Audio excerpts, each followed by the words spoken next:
BJP ప్రజాప్రతినిధులు 24 గంటలు రైతు హామీల సాధన కోసం బీజేపీ తెలంగాణ రైతాంగం ఎదుర్కొంటున్నటువంటి అనేక సమస్యలు అధికారంలోకి వచ్చినటువంటి కాంగ్రెస్ ప్రభుత్వం కళ్ళుండి చూడలేక చెవులుండి వినలేక ఉన్నటువంటి కాంగ్రెస్ రైతు వ్యతిరేక ప్రభుత్వాన్ని నిద్రలేపే ఈ యొక్క Bharatiya Janata party legislator party leader అయినటువంటి నిర్మల్ ఎమ్మెల్యే గారు మహేష్ రెడ్డి గారి అధ్యక్షతన జరుగుతున్న ఈ రైతు దీక్షకు వచ్చినటువంటి వేలాది మంది రైతుల సమక్షంలో వచ్చినటువంటి భారతీయ జనతా పార్టీ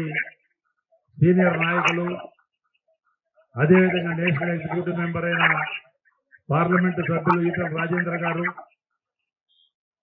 అదేవిధంగా పార్లమెంటు సభ్యులు నేషనల్ వైస్ ప్రెసిడెంట్ అయినటువంటి పెద్దలు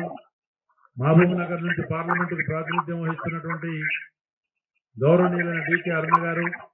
మీ ముందు మాట్లాడిన నిజామాబాద్ సోదరులు ఎంపీ అరవింద్ గారు, రఘునందరావు గారు మెంబర్ ఆఫ్ పార్లమెంట్,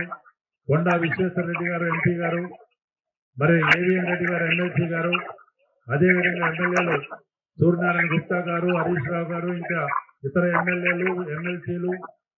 మాజీ ఎమ్మెల్సీలు, మాజీ పార్లమెంటు సభ్యులు, ముఖ్యంగా ఈ రైతు కిసాన్ మోర్చాకి ఇన్ఛార్జిగా ఉన్నటువంటి ప్రేమేందర్ రెడ్డి గారు జనరల్ సెక్రటరీ గారు, కిసాన్ మోర్చా అధ్యక్షుడు కొండపల్లి శ్రీధర్ రెడ్డి గారు, వారి మొత్తం కమిటీ మెంబర్స్, వేదిక మీద ఉన్నటువంటి స్థానికంగా హైదరాబాద్ చుట్టుపక్కల సంబంధించిన బీజేపీ జిల్లాల అధ్యక్షులు, కార్పొరేటర్లు, వేదిక మీద ఉన్న మాజీ మంత్రులు, అనేక మంది పెద్దలు, ఇక్కడికి వచ్చినటువంటి సోదరులు సోదరులిమణులారా,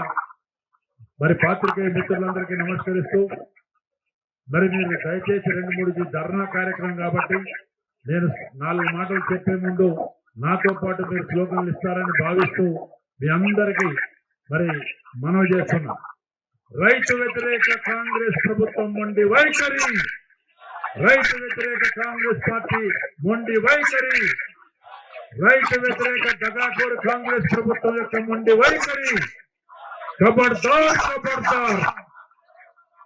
ఖబర్దార్ ఖబర్దార్. రైతు వ్యతిరేక విధానాలు అవలంబిస్తున్న కాంగ్రెస్ ప్రభుత్వం మొండి వైఖరి. Thank you very much. సోదరులారా సోదరిమణులారా, ఈరోజు ఇప్పుడే అరవింద్ గారు చెప్పినట్టు దగాకోరు మోసపూరిత విధానాలతో చెవులో పూలు పెట్టే అనేక మాటలతో కిలాడి చంద్రశేఖరరావు గారు ఆనాటి బీఆర్ఎస్ ప్రభుత్వం 10 సంవత్సరాలు పాలన చేసి 7 లక్షల కోట్ల పైన అప్పుల ఊపిలో తెలంగాణని 1200 మంది అమరవీరుల యొక్క త్యాగం సాక్షిగా, ఆనాడు అనేక ఉద్యమాల సాక్షిగా, విద్యార్థుల యొక్క త్యాగాల సాక్షిగా ఏర్పడ్డటువంటి నీళ్లు నిధులు నియామకాల పేరుతో ఏర్పడ్డ తెలంగాణలో ఈరోజు కేసీఆర్ మోసపూరిత వ్యవహారాలు చూసి ప్రజలు అసహించుకొని కాంగ్రెస్ పార్టీ కర్ణాటకలో చెవులో పువ్వు పెట్టి 5 గ్యారెంటీలు చెప్పిన పాలన ఇక్కడ కూడా 6 గ్యారెంటీల పేరుతో మరి తక్కువ టమార గజకర్ణ గోకర్ణ విద్యలన్నీ చెప్పి అధికారంలోకి వచ్చినటువంటి